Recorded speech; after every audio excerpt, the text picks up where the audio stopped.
Hi, welcome once again to M5's English language learning program, Let's Speak English. I'm Gav Duncan and I'm here on your TV to help you learn English. Now, are you sitting comfortably? Yes? Good. And are you ready for today's lesson?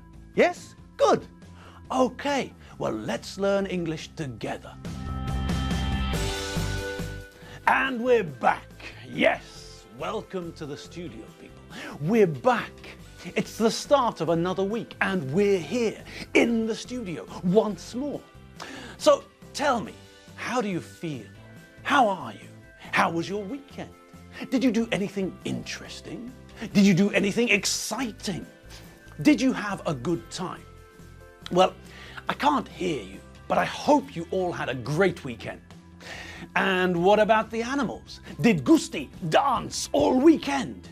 Did Margot the cat sleep and then doze and then have a cat nap and then catch up on her sleep? And what about Nigel, eh? How was Nigel's weekend? Did Nigel have fun? Did Nigel eat vegetables? Did Nigel crunch his way through kilos of carrots? And did Nigel spend a lot of time making that funny snorting sound? Like the sound a pig makes, grunting, but in a smaller fashion. Well, that's a lot of questions. And speaking of questions, do you all remember what we were learning last week? Yes, I know, of course you all remember what we were learning last week. Last week, we started looking at the past continuous tense, didn't we? And this week, we're also going to look at the past continuous tense. This week, we're going to concentrate on the difference between the past simple and the past continuous. And we're going to look at how we often use the past continuous tense to create a background when we're telling a story.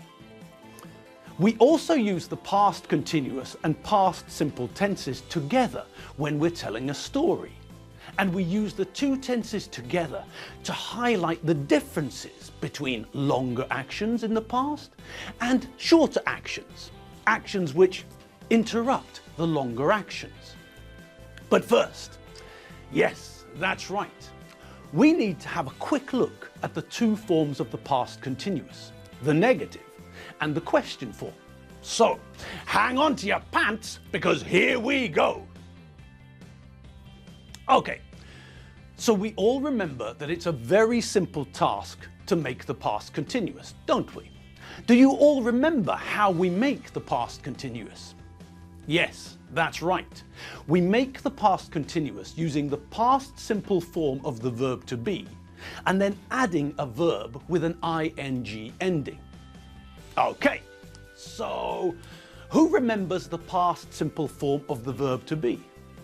It's an easy one, isn't it? Yes, that's right. The past simple form of the verb to be has got two, count them, 1, 2, two forms. I was, you were, he was, she was, it was, we were, you were, they were.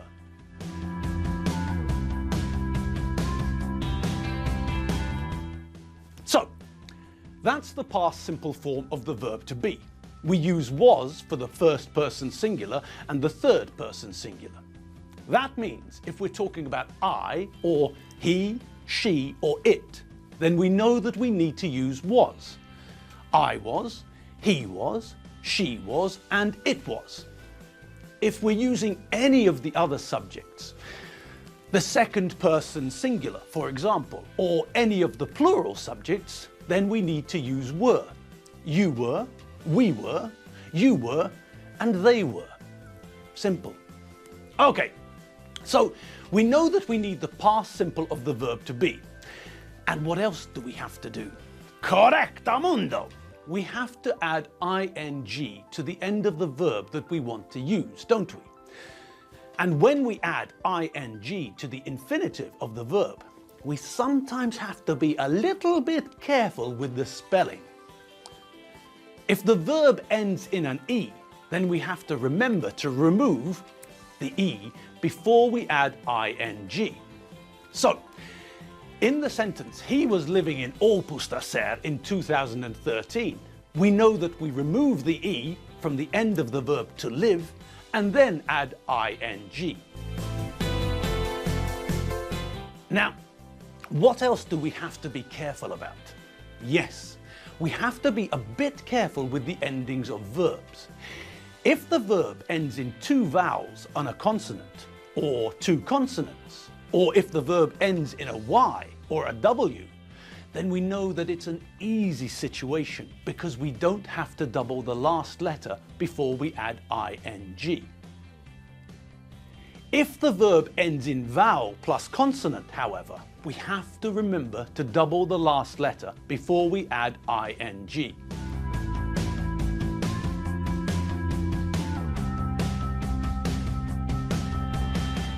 Okay, now let's get back to where we were, talking about the negative and question form for the past continuous.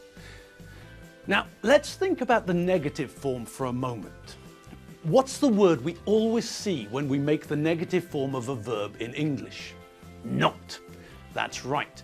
We always use not to make the negative. Think about the present simple positive and negative.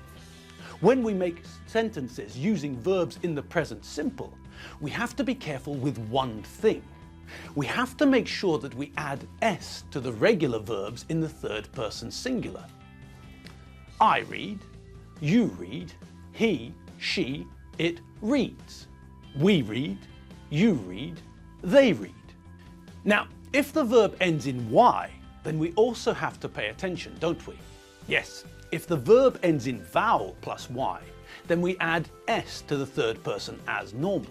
But if the verb ends in consonant plus y, then we change the y to ies for the third person singular. I play, you play, he, she, it plays. We play, you play, they play. I fly, you fly, he, she, it flies. We fly, you fly, they fly. Now, we also know that we have some irregular verbs, like the verb to go, which changes to goes in the third person singular. If a verb ends in ss or x or ch or sh or o, then we need to remember to add es, not s, to the third person singular. Okay, so that's the positive form. What about the negative? Well, who remembers? That's right. With the negative form of the present simple, we have to use another verb, an auxiliary verb. When we want to make the negative in the present simple, we use the auxiliary verb do, and we add the word not. So, this means we get two forms, do not and does not. We use do not, or the short, abbreviated form, don't, for the subjects I, you, we, you, and they. We use does not for the short abbreviated form, doesn't, for the third person singular, he, she, and it. We take the negative form and then add the verb in the infinitive that we want to use. And remember, we add the verb in the infinitive. We made the subject change in the auxiliary verb, so we don't have to change anything for the third person singular with the main verb. I get up, I don't, do not get up. You like, you don't, do not like. He, she, it works. He, she, it doesn't, does not work. We cook, we don't, do not cook. You speak French, you don't, do not speak French. They wake up at 6:30, they don't, do not wake up at 6:30. He doesn't works at the weekend. He doesn't work at the weekend. All right, so we know how to make the negative of verbs in the present simple. All we have to do is work out what the subject is. I, you, he, she, it, we, you, or they, and then pick the correct form of do or does plus not.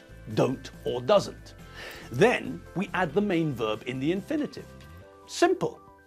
Now, if we want to make the negative form of the verb to be, then that's a little bit different, but it's just as easy. First, let's have a quick look at the positive form of the present simple, shall we?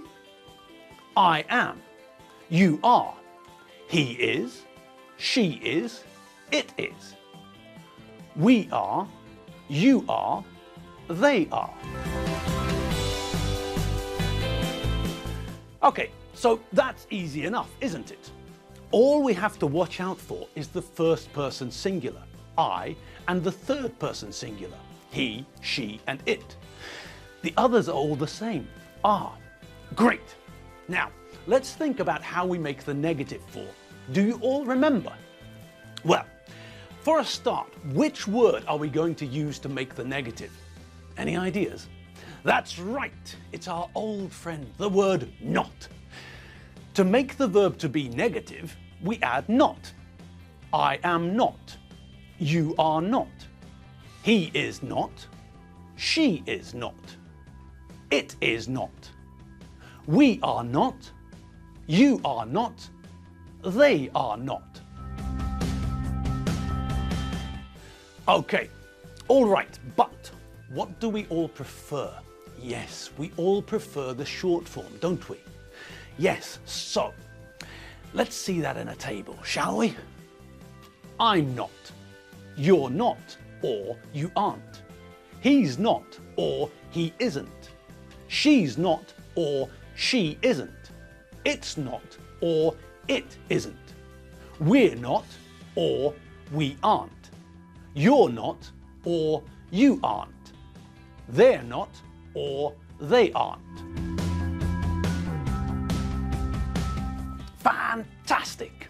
So, we can see once again that when we make the short negative form of the verb to be, for most of the subjects we have two possibilities. Either we add the auxiliary verb to the subject and abbreviate there, like with you plus are plus not, you're not, or we add not to the auxiliary verb, not to the subject, like with you plus are plus not, you aren't. So this means that we can choose two ways to make the short negative form of the verb to be with almost all the subjects, apart from which one? Yes, the only subject where we can't do this is the first person singular. With the first person singular, we can only ever say I'm not. With all the other subjects, we have a choice. But with the first person singular, with I, when we want to use the short or abbreviated negative version of the verb to be, we have to say I'm not. I'm not. I amn't. Great! Well, guess what? Yes, that's right.